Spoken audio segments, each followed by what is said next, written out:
Madam ಬಂದರು. ಅದಾದಮೇಲೆ ಸ್ವಲ್ಪ ದಿವಸಕ್ಕೆ ನಾನು ಇಲ್ಲಿ ಬಂದೆ. ಎಷ್ಟು ಕೆಲಸಗಳು ಇಲ್ಲಿ ಆಗಿದಾವಂದರೆ ನಾವು ಬೇರೆ ಜಿಲ್ಲೆಯಲ್ಲಿ ಇದ್ದಾಗ ನೋಡ್ತಾ ಇದ್ದೀವಿ ಆ ಜಿಲ್ಲೆ ಕಾರ್ಯ ಹೆಂಗಿರ್ತದೆ, ಇಲ್ಲಿ ಹೆಂಗಿದೆ ಅಂಥೇಳಿ. ಮೇಡಮ್ ಇಲ್ಲಿ ಬಂದ ಮೇಲೆ ಸುಮಾರು ಎಲ್ಲ ತಹಸೀಲ್ದಾರ್ ಕಚೇರಿಗಳಲ್ಲಿ ಸುಮಾರು 5 ಹೊಸ ತಹಸೀಲ್ದಾರ್ ಕಚೇರಿ ಇನಾಗ್ರೇಷನ್ ಆಯಿತು. 4 ಹೊಸ ಕಚೇರಿ ಹೊಸ ತಾಲೂಕುಗಳಿಗೆ ಹೊಸ ಪ್ರಜಾಸೌಧ ಸ್ಯಾಂಕ್ಷನ್ ಆಯಿತು. ಅದು ಒಂದು ಸ್ಯಾಂಕ್ಷನ್ ಆಗಬೇಕಾದ್ರೆ ಇಲ್ಲೇ ಕಲಬುರಗಿಯಲ್ಲಿ ಕ್ಯಾಬಿನೆಟ್ ಸಭೆ ಆಯಿತು. ಆ ಒಂದು ಸಭೆ ಒಂದು ವಾರದಲ್ಲಿ, ನಮ್ಗೆ 1 ವೀಕ್ ಅಷ್ಟೇ ಇಂಟಿಮೇಷನ್ ಇತ್ತು, 1 ವಾರದಲ್ಲಿ ಕ್ಯಾಬಿನೆಟ್ ಸಭೆ ಮಾಡಿ ಸುಮಾರು ಕಲ್ಯಾಣ ಕರ್ನಾಟಕ ಭಾಗದಲ್ಲಿ 16 ತಾಲೂಕು ಕಚೇರಿಗಳು ಕೊಟ್ಟರು. ಅದರಲ್ಲಿ ನಮ್ಮಲ್ಲಿ 4 ತಾಲೂಕು ಕಚೇರಿಗಳು ಬೇಕೇ ಬೇಕು ಹೊಸದಂತ ಹೇಳಿ ಲ್ಯಾಂಡ್ ಐಡೆಂಟಿಫೈ ಮಾಡಿ ರಾತ್ರೋರಾತ್ರಿ ಪ್ರಪೋಸಲ್ ರೆಡಿ ಮಾಡಿ ಅದನ್ನು ಮಾಡಿಸಿದ್ರು. ಅದು ಬಿಟ್ಟು ಎಲ್ಲಕ್ಕಿಂತ ಹೆಚ್ಚಿಗೆ ಅಂದರೆ ಕಲಬುರಗಿ ಜಿಲ್ಲೆಯಲ್ಲಿ ಸಕಾಲ ರ್ಯಾಂಕಿಂಗ್ ನಮಗೆಲ್ಲ ಗೊತ್ತಿದೆ. ಸಕಾಲ ಸೇವೆಗಳಲ್ಲಿ ಕಲಬುರಗಿ ಜಿಲ್ಲೆ ಯಾವುದೂ ರ್ಯಾಂಕಿಂಗಲ್ಲಿ ಇರ್ತಿರಲಿಲ್ಲ. ಇವಾಗ ನಂಬರ್ 1, ಎಷ್ಟೋ ತಿಂಗಳುಗಳ ಕಾಲ ನಂಬರ್ 1 ಅಲ್ಲಿನೇ ಇದ್ದೀವಿ ನಾವು. ಇವಾಗ 1, 2 ಅಷ್ಟೇ ಹಿಂದೆ ಮುಂದೆ ಮಾಡ್ತಾ ಇದ್ದೀವಿ. AJSK ಅಟಲ್ಜಿ ಜನಸ್ನೇಹಿ ಕೇಂದ್ರದಲ್ಲಿ ಏನು ಅರ್ಜಿಗಳು ವಿಲೇವಾರಿ ಆಗ್ತಾವೆ ಅದರಲ್ಲಿನೂ ನಂಬರ್ 1. ಕಳೆದ 5-6 ತಿಂಗಳಿಂದನೂ ನಾವು ನಂಬರ್ 1 ಇದ್ದೀವಿ. ಇವತ್ತು ನಂಬರ್ 2, ನಂಬರ್ 1 ಅದರಲ್ಲೇ ಇದ್ದೀವಿ. ಟಾಪ್ 5 ಕೆಳಗಡೆ ಬಂದೇ ಇಲ್ಲ.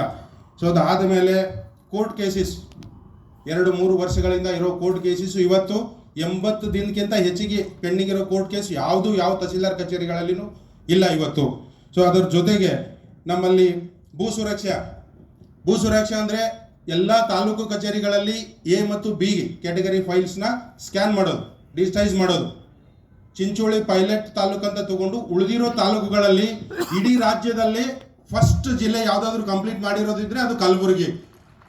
ಮಾನ್ಯ ಕಂದಾಯ ಸಚಿವರು ತುಂಬ ಅಪ್ರಿಸಿಯೇಷನ್ ಮಾಡಿದ್ರು. ಎಲ್ಲ ಸಿಬ್ಬಂದಿಗಳ ಒಂದು ಸಹಕಾರದಿಂದ, ಮಾನ್ಯ ಜಿಲ್ಲಾಧಿಕಾರಿಗಳ ನೇತೃತ್ವದಿಂದ ಕಲಬುರಗಿಯಲ್ಲಿ 11 ತಾಲೂಕು ಫಸ್ಟ್ ಜಿಲ್ಲೆ ನಾವು ಕಂಪ್ಲೀಟ್ ಮಾಡಿರೋದು. ಸೊ ಅದೇ ರೀತಿ ಕಂದಾಯ ಗ್ರಾಮಗಳು ಸುಮಾರು 364 ಗ್ರಾಮಗಳನ್ನು ಹೊಸದಾಗಿ ಕಂದಾಯ ಗ್ರಾಮ ಅಂತ ನೋಟಿಫಿಕೇಶನ್ ಮಾಡಿ ಮೊದಲು ಒಂದು 22,000 ಈಗ ಮತ್ತೆ 6,000 ಹಕ್ಕುಪತ್ರಗಳನ್ನ ರೆಡಿ ಮಾಡಿ ಮೊನ್ನೆನೆ 3-4 ಡೇಸ್ ಹಿಂದೆ ಇಲ್ಲೇ ಇದೇ ಒಂದು ಸಭಾಂಗಣದಲ್ಲಿ ಹಕ್ಕುಪತ್ರ ಕೊಡೋ ಒಂದು ಕೆಲಸ ಆಯಿತು. ಅದೇ ರೀತಿ 1 to 5, 6 to 10 ಕಂದಾಯ ಇಲಾಖೆಯಲ್ಲಿ ಯಾವ ಕೆಲಸನೂ ಕಡಿಮೆ ಆಗಿಲ್ಲ. ಅದೇ ರೀತಿ ತುಂಬ ಇಲಾಖೆಗಳ ಕೆಲಸ ಈಗೆಲ್ಲರೂ ಹೇಳ್ತಾ ಇದ್ರು, ಅದೇ ರೀತಿ ತುಂಬ ಇಲಾಖೆಗಳ ಕೆಲಸ ಆಯಿತು.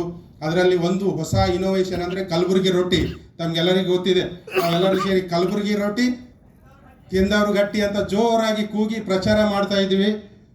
ಆ ಒಂದು ಕಲಬುರಗಿ ರೊಟ್ಟಿ ಯಾವ ರೀತಿ ಫೇಮಸ್ ಆಯಿತು ಅಂದರೆ ಎಲ್ಲ ಕಡೆನೂ ಫೇಮಸ್ ಆಗಿ ಕೊನೆಗೆ ಪ್ರಧಾನಮಂತ್ರಿಗಳ ಮನ್ ಕಿ ಬಾತ್ ಅಲ್ಲಿ ಕಲಬುರಗಿ ಜಿಲ್ಲೆಯ ಕಲಬುರಗಿ ರೊಟ್ಟಿ ಮೆನ್ಷನ್ ಆಯಿತು. ಸೊ ಅದು ಇಡೀ ನ್ಯಾಷನಲ್ ಲೆವೆಲಲ್ಲಿ ಆಯಿತು. ಈಗ ಮೊನ್ನೆ 3-4 ಡೇಸ್ ಹಿಂದೆ ಅಬ್ರಾಡ್ ಫಾರಿನ್ ಕಂಟ್ರಿಗಳಿಗೆ ಅಮೆರಿಕಾಗೆ ಎಕ್ಸ್ಪೋರ್ಟ್ ಆಗೋದನ್ನ ನಾವು ಲಾಂಚ್ ಮಾಡಿದ್ದೀವಿ. ಅದು JD ಅಗ್ರಿಕಲ್ಚರ್ ಮತ್ತು ಮಾನ್ಯ ಜಿಲ್ಲಾಧಿಕಾರಿಗಳ ನೇತೃತ್ವದಲ್ಲಿ ಅವರಿಗೆ ಹಗಲಿರುಳು ಬೆನ್ನು ಹತ್ತಿ ಅದನ್ನು ಮಾಡಿಸಿದ್ರು. CSR ಫಂಡ್ ಅಲ್ಲಿ ಪ್ಯಾಕಿಂಗ್ ಮಷಿನ್ಸ್ ಕೊಡಿಸಿದ್ರು. ಅವರಿಗೆ ಎಷ್ಟೋ ಕುಟುಂಬಗಳಿಗೆ ಅವತ್ತೊಂದು ಅನುಕೂಲ ಆಯಿತು. ಇದೇ ರೀತಿ ನಾನು ಪಟ್ಟಿ ಮಾಡ್ಕೊಂಡಿದ್ದು 2 ಪೇಜ್ ಇದೆ, ಓದ್ಕೊಂತ ಹೋದ್ರೆ ಭಾಳ ಟೈಮ್ ಆಗ್ತದೆ. ತಮಗೆಲ್ಲ ಗೊತ್ತಿದೆ ಇಷ್ಟೊಂದು ಕೆಲಸಗಳು ಮಾನ್ಯ ಜಿಲ್ಲಾಧಿಕಾರಿಗಳ ನೇತೃತ್ವದಲ್ಲಿ ಅನೇಕ ಕೆಲಸ ಈ ಒಂದು ಜಿಲ್ಲೆಯಲ್ಲಿ ಆಗಿದೆ. ಸರ್ಕಾರಿ ಅಧಿಕಾರಿಗಳಿಗೆ ಗೊತ್ತಿದೆ, ತಮಗೆಲ್ಲರಿಗೂ ವರ್ಗಾವಣೆ ಅನಿವಾರ್ಯ.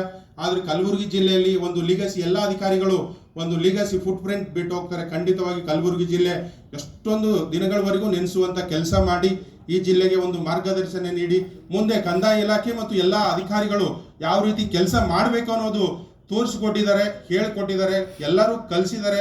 ನಾವೆಲ್ಲರೂ ಕಲ್ತಿದ್ದೀವಿ. ನಂದು ಅದೃಷ್ಟ ಅವ್ರ ಜೊತೆಗೆ ಇದು 2ನೇ ಜಿಲ್ಲೆ. ಮೊದಲು ಚಾಮರಾಜನಗರದಲ್ಲಿ ಫಸ್ಟಿಗೆ, ಇದು ಕಲಬುರಗಿ ಜಿಲ್ಲೆಯಲ್ಲಿ. ನಾವು ಮೇಡಮ್ ಮಾತಾಡ್ತಾ ಇದ್ದೀವಿ ಯಾವಾಗಲೂ ಸ್ವಲ್ಪ ಕಷ್ಟ ಇರೋ ಜಿಲ್ಲೆಗಳಿಗೆ ನಾವಿಬ್ಬರ ಜೊತೆಗೆ ಇದ್ದೀವಿ ಮೇಡಮ್ ಅಂತ ಹೇಳಿ. ಸೊ ಆ ರೀತಿ ಒಂದು ಕಷ್ಟದ ಜಿಲ್ಲೆ ಅಲ್ಲಿದ್ದಾಗೂ ಹೇಳ್ತಾ ಇದ್ದಾರೆ, ಚಾಮರಾಜನಗರದಲ್ಲಿ ಮಾಡಿದ್ರೆ ಎಲ್ಲಿ ಬೇಕಾದಲ್ಲಿ ಕೆಲಸ ಮಾಡ್ತೀರಂತ. ಇಲ್ಲಿ ಬಂದಮೇಲೂ ಅದೇ ಹೇಳ್ತಾ ಇದ್ದಾರೆ, ಕಲಬುರಗಿ ಜಿಲ್ಲೆಯಲ್ಲಿ ಮಾಡಿದ್ರು ಎಲ್ಲಿ ಬೇಕಾದಲ್ಲಿ ಮಾಡ್ತೀರಂತ. ಅದು ಅನುಭವನೂ ಆಗ್ತಾ ಇದೆ. ಇವಾಗ ನಾವು ಬೇರೆ ಕಡೆ ನೋಡಿದ್ರೆ ಆ ಒಂದು ಕೆಲಸ ಮಾಡಿದ್ದೀವಿ. ಸೊ ಅದೇ ರೀತಿ ಅವರಿಗೆ ಭಾರವಾದ ಹೃದಯದಿಂದ ಎಲ್ಲರೂ ನಾವು ಬೀಳ್ಕೊಳ್ಳೇಬೇಕು, ಅದು ಅನಿವಾರ್ಯ. ವರ್ಗಾವಣೆ ಆಗಿದ್ದಾರೆ. ಸೊ ಅವರಿಗೆ, ಅವ್ರ ಕುಟುಂಬಕ್ಕೆ ದೇವರು ಆಶೀರ್ವಾದ ಆಯುಷ್ಯ ಕೊಡಲಿ ಅಂತ ಕೇಳ್ಕೊತೀನಿ. ಅದೇ ರೀತಿ ನೂತನವಾಗಿ ಆಗಮಿಸಿರುವ ಇಕ್ರಮ್ ಶರೀಫ್ ಸಾಹೇಬರು ಸರು, ನಾವು ಫಸ್ಟಿಗೆ ಅವರು ಇದರಲ್ಲಿ ಜಮಖಂಡಿ AC ಇದ್ದಾಗ ಬಾಲ್ಕೋಟಲ್ಲಿ 2019ರಲ್ಲಿ ನಾವು SLO ಆಗಿದ್ದೆ. ಸೊ ಜೊತೆಗೆ ಕೆಲಸ ಮಾಡಿದ್ದೀವಿ.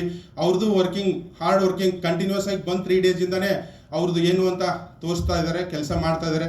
ಸೊ ಅದಾದಮೇಲೆ ರಾಮನಗರದಲ್ಲಿ ಬೆಸ್ಟ್ CEO ಅಂತ ಅವರು ಒಂದು ಪ್ರಶಸ್ತಿ ತಗೊಂಡು ಕಳೆದ 5 ವರ್ಷದಿಂದ ಫೈನಾನ್ಸ್ ಡಿಪಾರ್ಟ್ಮೆಂಟಲ್ಲಿ ಕೆಲಸ ಮಾಡಿ ಅನೇಕ ಬಜೆಟ್ಗಳು ತಯಾರಿಕೆಯಲ್ಲಿ ಅವರು ಮುಖ್ಯ ಪಾತ್ರ ವಹಿಸಿದ್ದಾರೆ.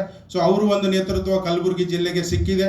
ಸೊ ಇದೇ ರೀತಿ ನಾವೆಲ್ಲರೂ ಸೇರಿ ನೀವು ಎಲ್ಲರೂ ಸೇರಿ ಅವರಿಗೆ ಒಂದು ಸಹಕಾರ ನೀಡಿ ಜೊತೆಗೆ ನಿಂತುಕೊಂಡು ಕಲಬುರಗಿ ಜಿಲ್ಲೆಯ ಒಂದು ಅಭಿವೃದ್ಧಿಯಲ್ಲಿ ಏನು ಹಿಂದಿನ ಜಿಲ್ಲಾಧಿಕಾರಿಗಳು ಮಾರ್ಗದರ್ಶನ ಇತ್ತು, ಸೊ ಅದೇ ರೀತಿ ಇಲ್ಲಿನೂ ನಾವು ಅಭಿವೃದ್ಧಿ ಕೆಲಸ ಮಾಡೋಣ ಅಂತ ಹೇಳ್ತಾ ಅವರಿಗೆ ಹೃದಯಪೂರ್ವಕವಾಗಿ ಸ್ವಾಗತ ಕೋರ್ತಾ ನನ್ನ 2 ಮಾತು ಮುಗಿಸ್ತೀನಿ. ಜೈ ಹಿಂದ್, ಜೈ ಕರ್ನಾಟಕ.